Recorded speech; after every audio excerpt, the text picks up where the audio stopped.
Welcome to Rocket Resources, where we're fueling your exhibition success with expert advice and knowledge from our Rocketeers. In today's episode, we're joined by Simon Hopkins from Prysmian, one of our long-standing customers and a seasoned exhibitor who's been doing it for many years, and he's going to share with us what good looks like for exhibition success. Hope you enjoy it.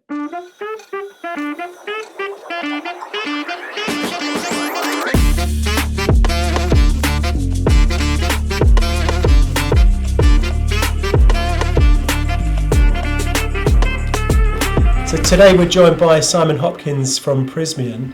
Simon, thanks so much for coming in. I wanted to just pick your brains as an experienced professional exhibitor, just to have a conversation around what good looks like, what challenges you face, the lengths that you go to as an exhibitor to achieve your objectives, that kind of stuff. So, but I thought we were just having a conversation off camera there about you coming up here because you're not here to do this bit of filming, you're here to see the team, to talk about debrief from the last shows and talk about the next shows. Yeah. And that's really important for me, that for our customers or people to know that we are open for, we want more people to come and see us.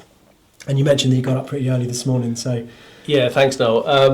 I don't want to claim it so much, but it's my idea. Okay. And really, I was saying to the rest of your team, with Kate and Joe, that we saw it, and Joe 1 and Joe 2 earlier, is that it might be overstating it a bit saying strategic partner, but the most activity I get involved with, the stuff that takes the time, is serving our different business units with one communication channel, which is the exhibitions, exhibitions and shows.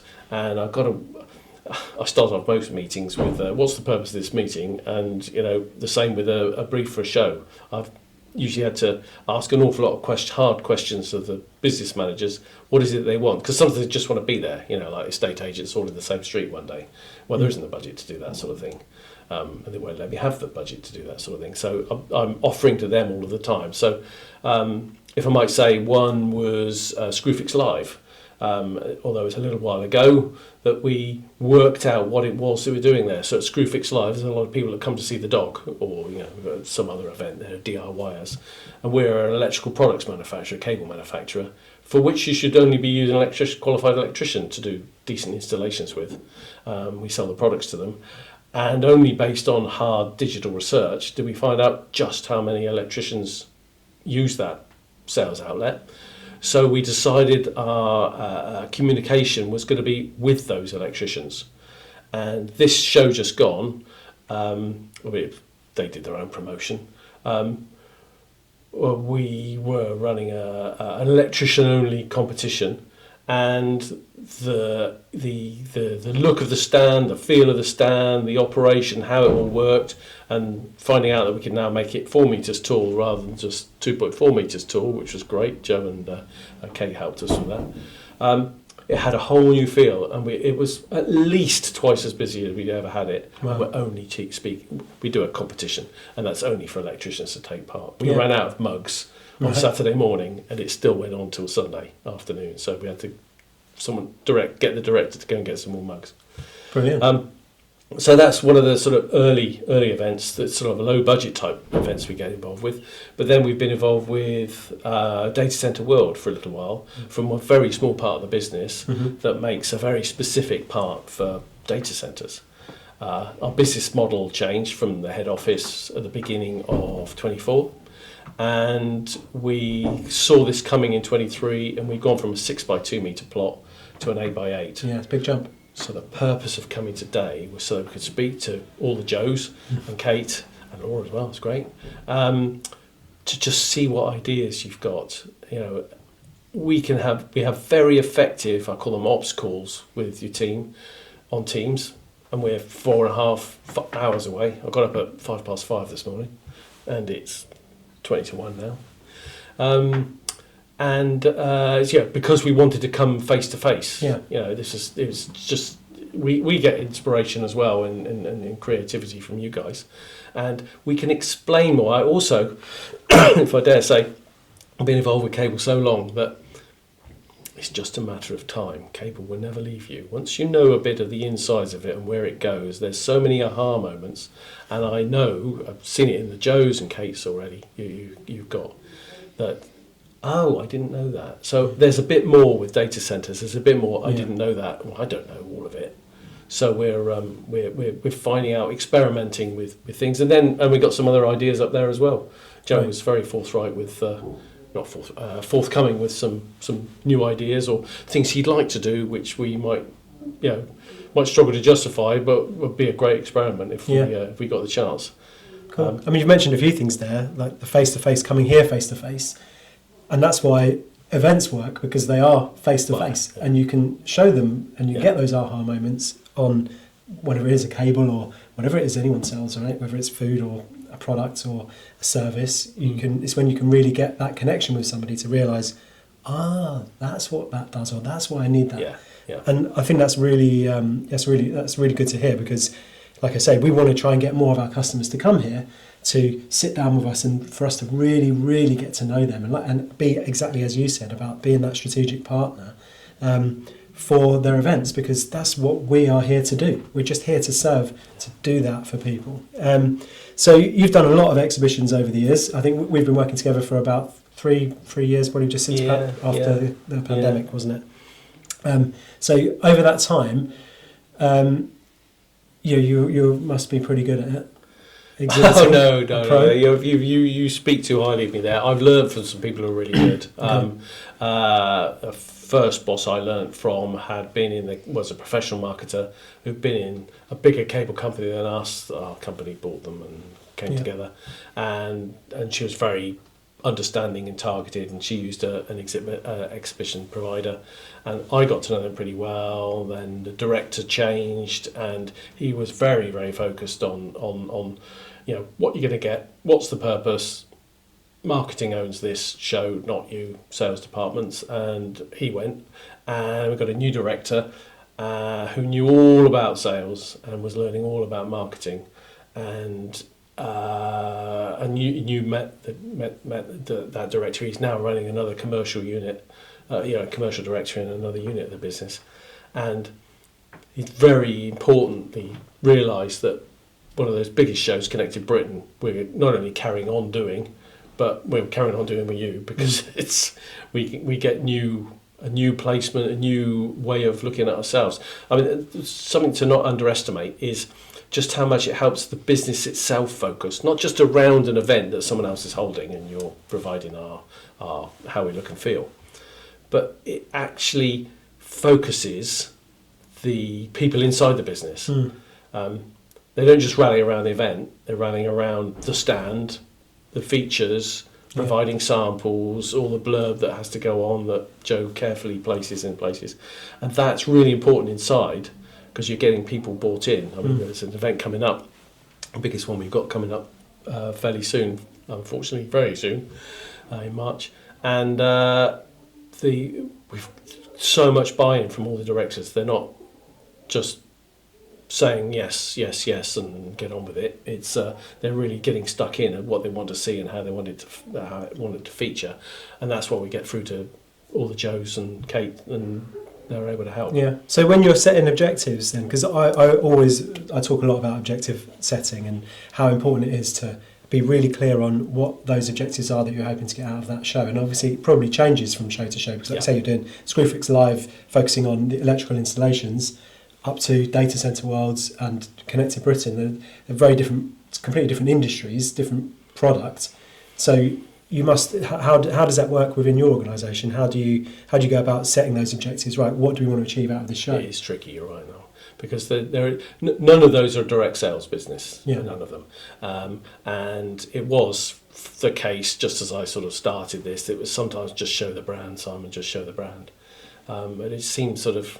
Wasn't much of a motivation. It's a bit wishy-washy, isn't it? Yeah, it needs to be more. It needs to be something tangible. Yeah, and I respect your keenness on objectives. I like as well objectives is the aim, that if not so much you can't make those objectives, you can't define what they are, they should go in the right way. Yeah. And our business has looked more and more together over the years, and working with you guys, we've done all that together. So I'm struggling to come up with objectives because usually it doesn't go much beyond collecting peeps, I call it, data logs.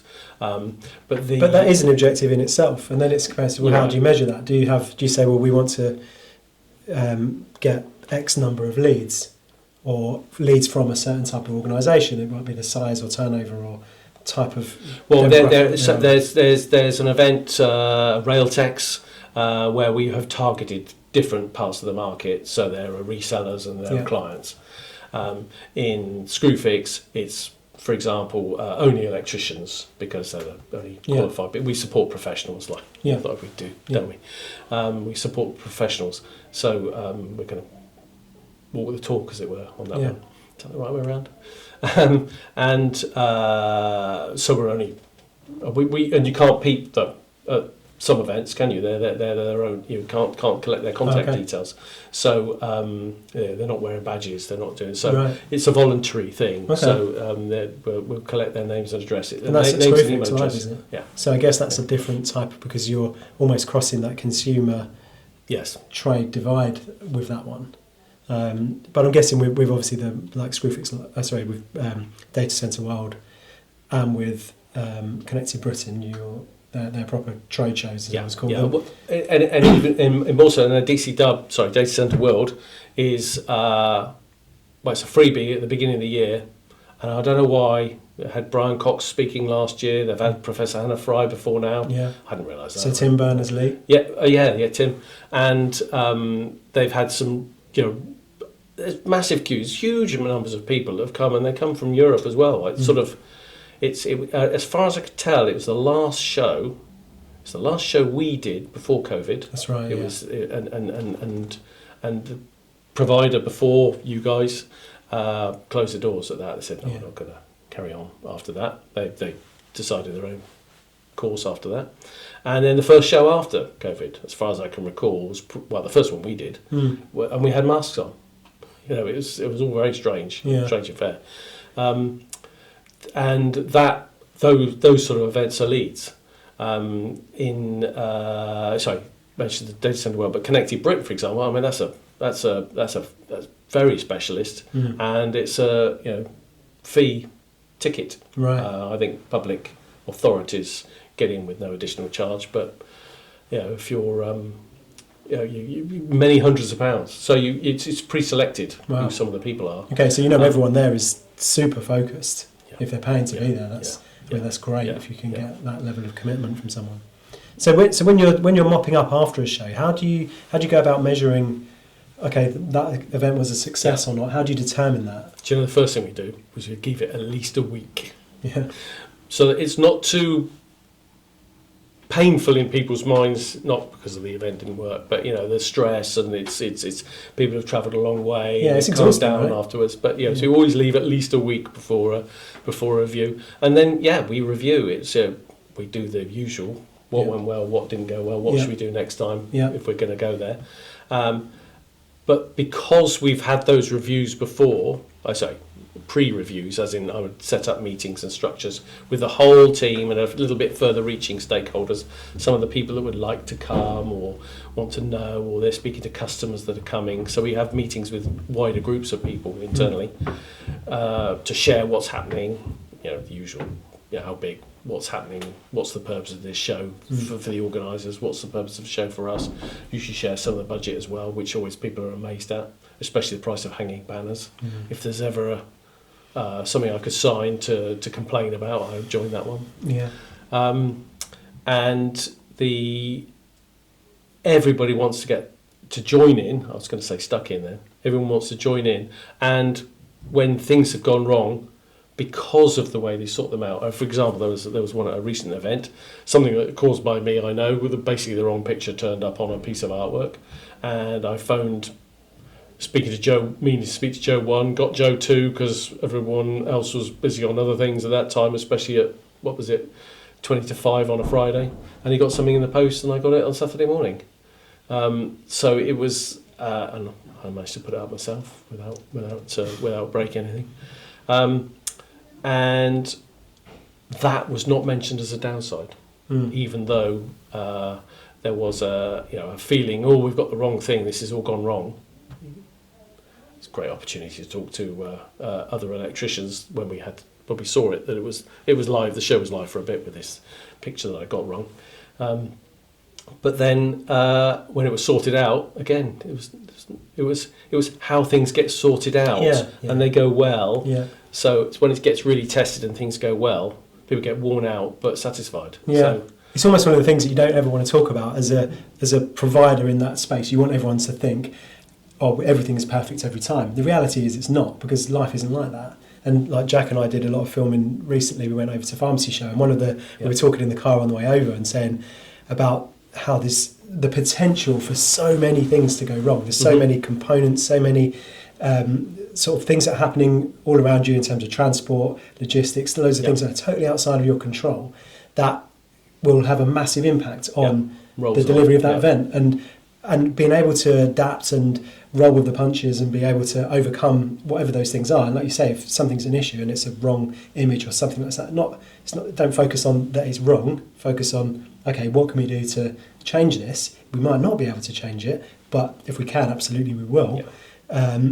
And I think that being adaptable and being open to understanding that things do occasionally go wrong, but how what you should be measuring is how what happens to rectify that, or what do we do about it. But Noel as well is having the understanding and skills of how to sort it out. I was really worried at an event when they'd left a whole load of nails, not you guys, they left a whole load of nails in the carpet, which gets laid in breakneck speed at events.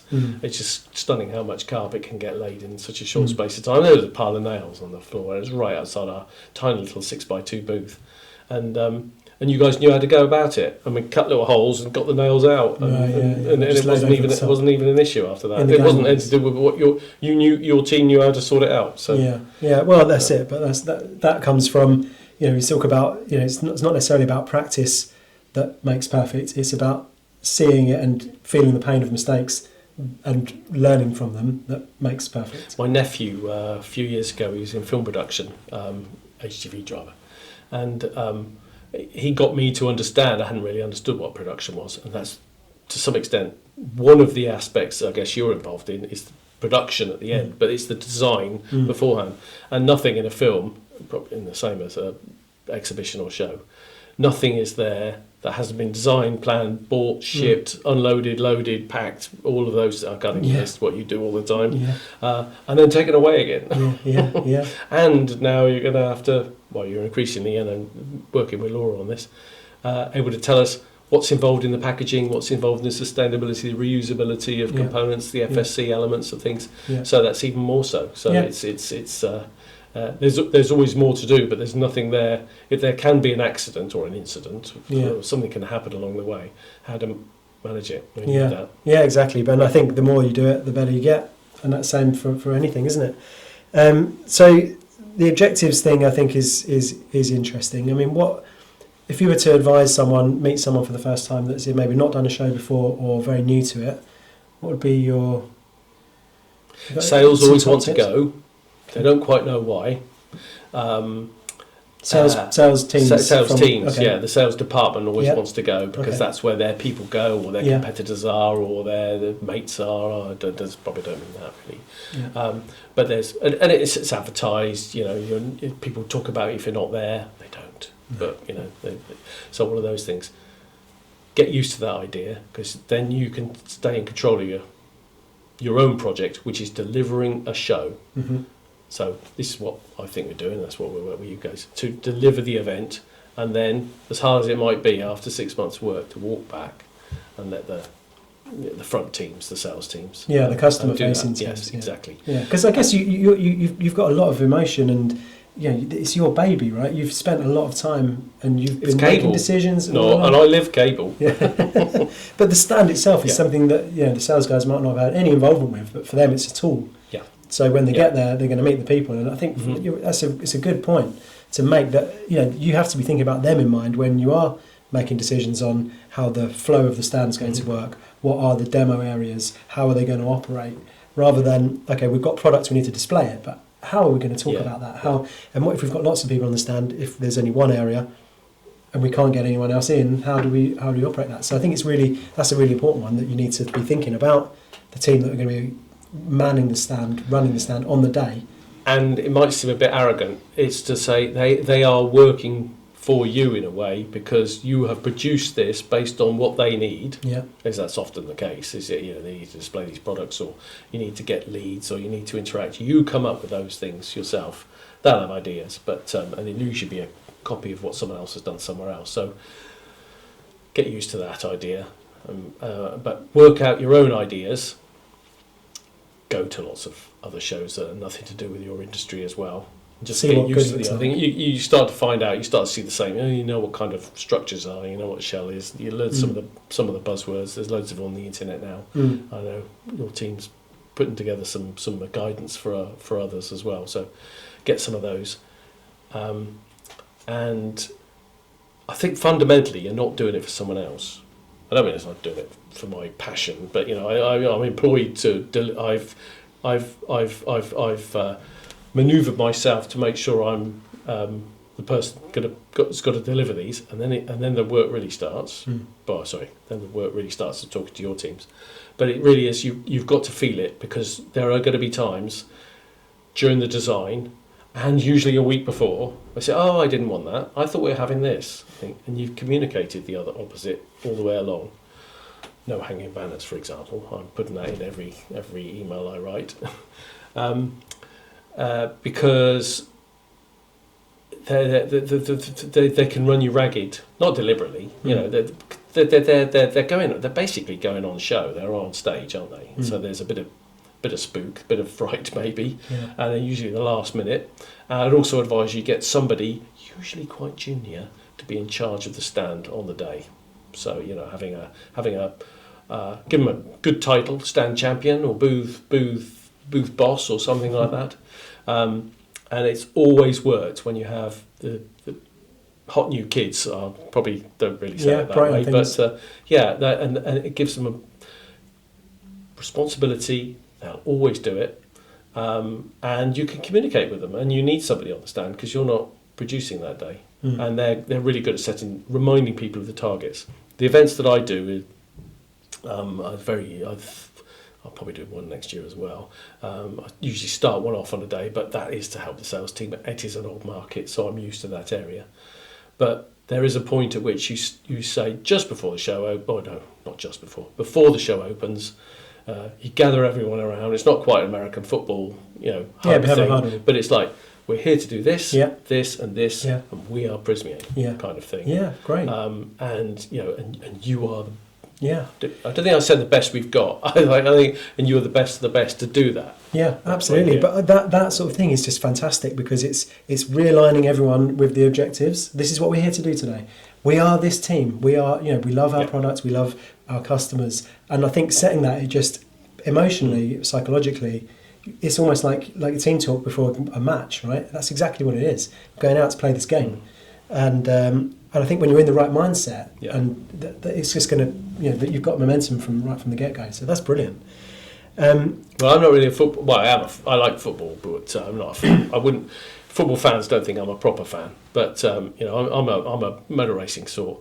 And so, there's teams, and they talk about teams, but it does rely on one person. Yeah, usually does rely on one person, or a pair of drivers to do something in the current format.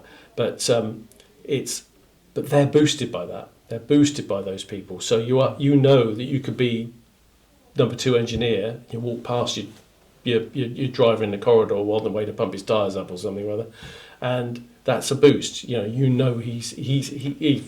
might have referenced you, or he's chatted to you or something. That sort of team connection. I don't understand the football one. It's a I think it's just a group of people working together for a common outcome, isn't it? And all playing their part. Yeah. Yeah. I think that's a good point. Like you talk about a driver, or it's a bit like running a business, right? If you're the CEO who's the front and centre, the face of it, but it's nothing. The business only exists because of the people that are around you that make it all happen. The people that are looking after the customers, doing the work, making sure that the designs are good and everything else. Ideally your team makes the owner look good. I like to think rather it's, than the other way around. Well, yeah, I like to think, heard of that mycelium and things like that, linking oak trees and beech trees and communicating with each other, like that film Avatar, but it's now starting to find out it's real. There's a network. Yeah. I'm not in a sinister way. I mean, you're in that. It might be the driver, but then there's a network. It's like a 3D spreadsheet somewhere. Anything anybody does is going to affect it. Yeah. Good order. And if dare I say, no, if you've got the right kind of leader, then it won't be easy, but people will fight along the way. So that's what I've tried to do at the events I've got. I'm definitely not as high as the people that are at the show, but this is an area which I can claim some expertise, not much, but to claim some more. They're experts at selling. I'm experts at delivering a show for them. And if you say it, not just say it. If you behave in the right way, they respond, and it's positive. And it can happen that I've forgotten, and I miss it until the end of the show. I'm thinking I should have done that. I should have done that. There's something missing here. I might be claiming a bit more importance, but I miss doing it. So it can be. I reckon it can help. I mean, you agree. The clean up after the show, I'm going to pass on what my first boss told me in this is always have a reel of duct tape somewhere. Just it makes you feel better. And the first show I did at British Wind Energy Association at Liverpool Docks in 2008, I think it was. She said, duct tape, it's in the packing list. You're like, your final day packing list. Oh yeah. Took duct tape. Didn't have room for a reel. Just duct tape. You can take it apart and use it again, can't you? Just had a couple of folds of it. I used all of it. There was something. There wasn't in one of your shows. I was going to say, have you ever used duct tape on one of our stands? That's not a very good. Certainly not. Certainly not. No, it's not. It's not for the stand. There'll be other materials. We take examples of things. Some plastic accessories that we've used at wiring shows that I mentioned already. Probably weren't. They were used to fitting once, leaving on the wall, rather than undoing 100 times every day. So we had to use a bit of tape there. Yeah. So you mentioned just now about the hanging banner issue, and so I'd quite like to talk about that because there's a lot of things around services and charges and stuff that's outside of your control, outside of our control, that I personally feel are they affect people's ability to do them because of price. And so I just wanted to really get your thoughts about that then, because hanging banner, we've done some hanging banners for you guys before. So I'm guessing it's something that you'd like to have. Personally, I think they're great. You can see them from a long way in the hall. It's a great way if you know that someone's there. They're looking for you. They can see you better. I think it just creates a bit more height. Presence. The shows in general look great when there's lots of hanging banners. It just looks vibrant. It looks busier. Yeah, I think so. But I also understand that the costs for rigging, there's two elements. There's one, a cost for us to provide you with a hanging banner, and then there's the cost for the venue services for rigging it, so for the guys to put a cherry picker up and hang the wire. Sometimes there's also a marketing fee from the organiser, so they'll charge you for that space that's above your stand. So really I just wanted to get, as an exhibitor, if we can communicate this to give advice to other people that are thinking about doing it, but also to organisers who are working out what they're charging stuff, and from venues. Whether anyone's going to listen or not, I don't know. But it's a conversation that I think it needs to be had. And I sit on the board of ESSA, which is our trade association, and I know that it's something that we, as a board, as an association, we can't go in and determine commercial activities from anyone. No. But it is important that we communicate how that's coming across and whether the users think it's fair or not. Obviously, market dictates. Sometimes you'll go to shows and they'll have no hanging banners, and I'm almost sure that's because of a cost issue, which to me is a shame because we should be able to. We should make it happen. Equally for us, if we want to support you, and you've got a budget, and we want to try and do something, if we think it's the right thing to do, we're going to do it because it's the right thing to do to look at the project as a whole, or your work with us as a client as a whole. And I think that is not necessarily being lost, but I think I think we kind of reached a bit of a tipping point with charges. So from your point of view, as someone who's going to be determined whether that's going to fit within your budget, I'd like to get your thoughts. Thanks. Good point. We've used hanging banners at our biggest events for a few years, Railtex and the like, for a few years ago. Excuse me. And we got used to it, and that moved into our next biggest show, Connected Britain, and that seems doable, all controllable. So next time we upgraded to an event, significantly upgraded an event, I've taken it off the list. It's just my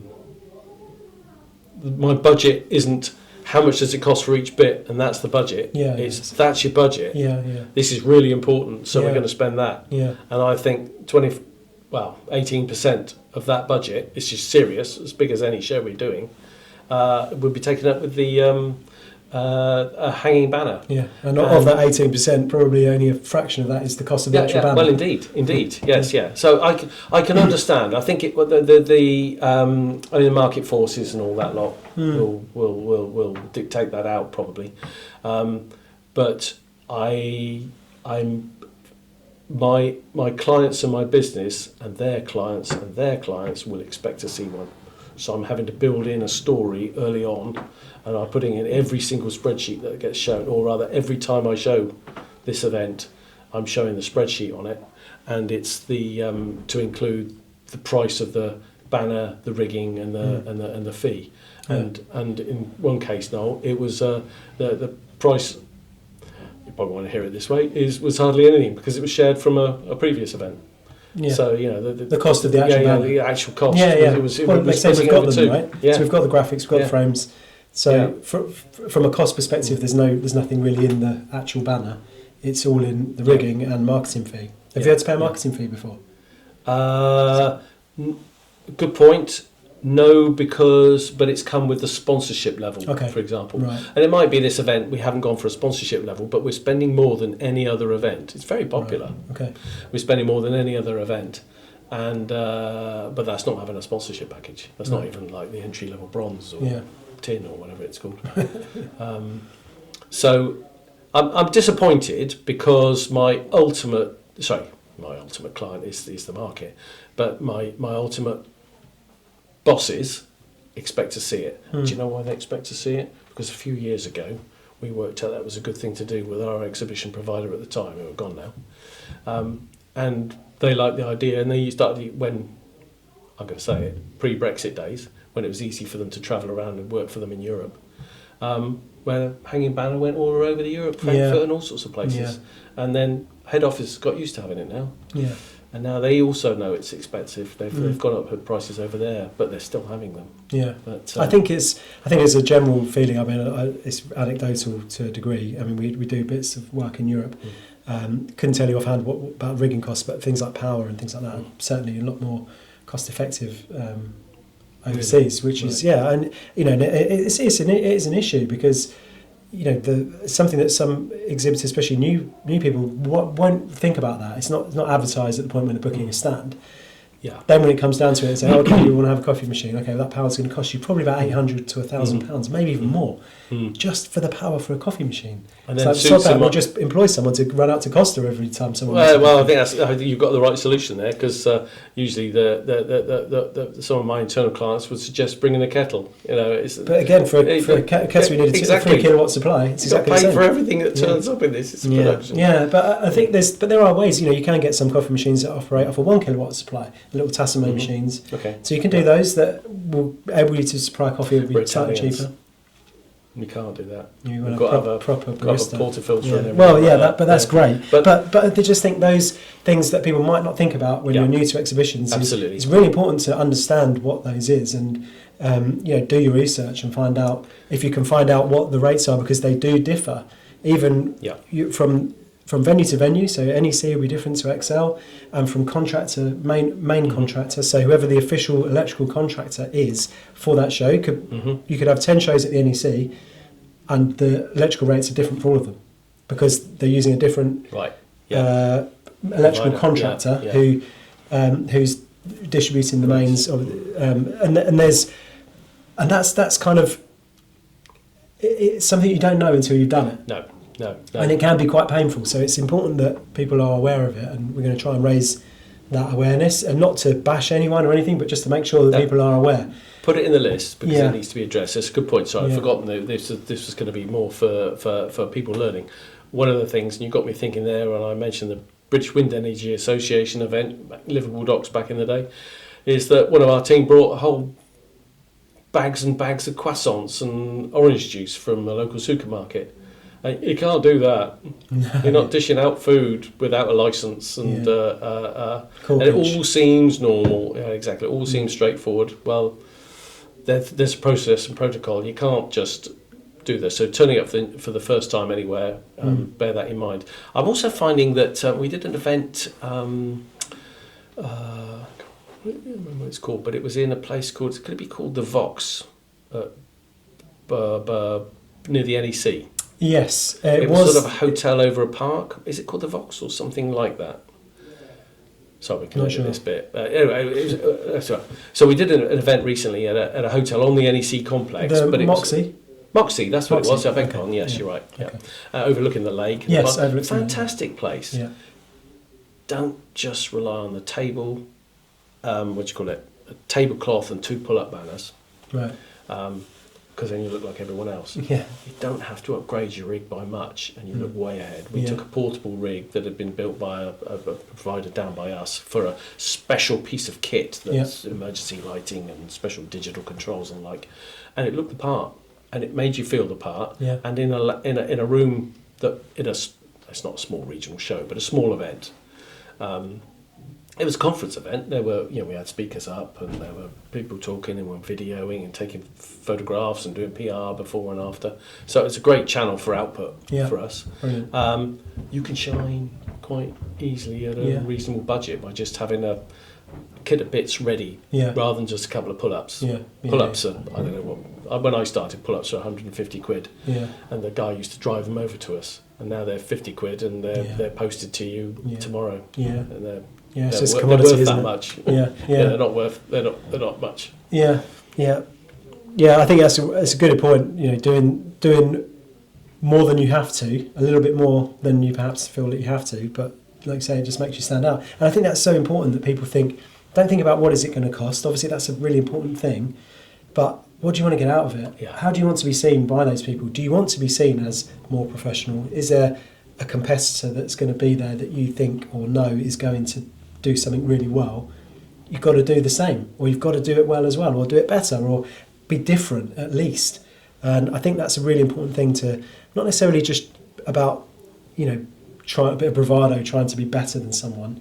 Yeah, it's not that. Just about being professional and being seen as the company that you want to be seen as, and not just in a shell scheme with some posters and doing a half-assed job. Not what can I do? How do I want to be perceived? Exactly, and then work it back from there and find a way. Yeah. It might be that a DIY approach is perfectly good enough and helps you to achieve that. But just being about clear what do you want to be seen as, and how you're going to go about that. If we've got time, there's also don't quite know what you call it. Something to do, some activity, something to gain. And you talked earlier. Visitor engagement. You said visitor engagement, but like coming up here it's in this communication, and by that I mean communication, not talking to. You're understanding more about the person. You could develop a relationship easier about this. So did I talk in any detail at all? But I got this artwork wrong. But actually, the trick was basically it's a piece of cable we sell to Ireland, which nobody knows. We don't promote it in the UK. It's in Ireland. The cable is promoted. So it's a house wiring cable. The rules changed out there, and they've got to have it this way. And there's talk every now and again of something like that coming into the UK. And I put that picture up on the wall. Your guys, I instructed your guys to put that picture up on the wall. And some people noticed it. Only electricians, only really the most switched on, the ones that are really engaging with us. And we get to have this conversation with them. And you talk about the wiring regulations. Nothing to do with us, the wiring regulations. We make cable. They design installation. They have to use the wiring regulations and use our products, or use products like ours. So we get to have that conversation with them. And I haven't got a way of measuring it, but I feel like we've really got somebody there. Yeah. They believe us even more. They wanted to talk to us because they buy our products, but they spotted that, so they got praised for spotting it. And then we get some like a secret conversation going almost. Yeah. That's not quite right. But that's what I call those serendipitous moments that that happen at events that is almost intangible. You can't plan for it. You can't. You can't hope for it. But they just happen, and that's just the glue that holds it all together, makes it exciting. I'm a great believer in the digital channel and what it can do. But if I put the wrong picture up on Facebook, I'll get piled on. And there won't be any good, and my boss will see it. And his boss will see it. And it's there forever. Yes. No, I got that removed. But but you're right. The in-person thing, there's no... You've got to do it all. There's so many channels, and we're open to so many channels. We're talking in the market about the one person you meet that day, but they're there. I think of the market example, actually a market. Somebody's sweeping up, somebody's taking his stand down, somebody's selling flowers, somebody's selling apples. There's all sorts of different people in this market, but they're all having that same experience, the same place at the same time. And if you go Data Center World a couple of years back, it was snowing, and we had a visitor in from Dubai who'd never seen snow before. It's fantastic. So we've all sort of shared that actual moment, and that's quite important. It feels, or that achieves quite a lot. A bit of bonding. Yeah, absolutely. It's about relationships. People buy from people, and when you have those things that build relationships, that's what makes the world go round. Cool, Simon. Thank you so much for your time. I really appreciate it. Thank you. It was nice to see you. Great. Good. Thank you. Thank you very much, Simon, for coming in and sharing your knowledge and experience with us. We really, really appreciate it. And I hope you guys watching this have got some value out of that. So the next thing I'm going to ask you to do is to take the scorecard, which is our unique scorecard that's been developed to really help you get the most out of your next exhibition by truly understanding where your strengths and weaknesses are in your current plan. The scorecard takes a few minutes to complete. You can find the link in the description below. And we really recommend that you take this scorecard. And if you have any questions at all after it, then please reach out to the Rocketeers, and we'd love to help you. So, and don't forget to like and subscribe to the channel. We're going to put a lot of effort into these videos, and we want you to get access to them as they come online. So by being a subscriber, you will get access to the content first and exclusively before anyone else. Also, if you feel it will be beneficial to anyone else, please share it. And if you have any questions, please drop them into the comments below, and we'll get back to you. Thanks very much for watching, and we'll see you again soon.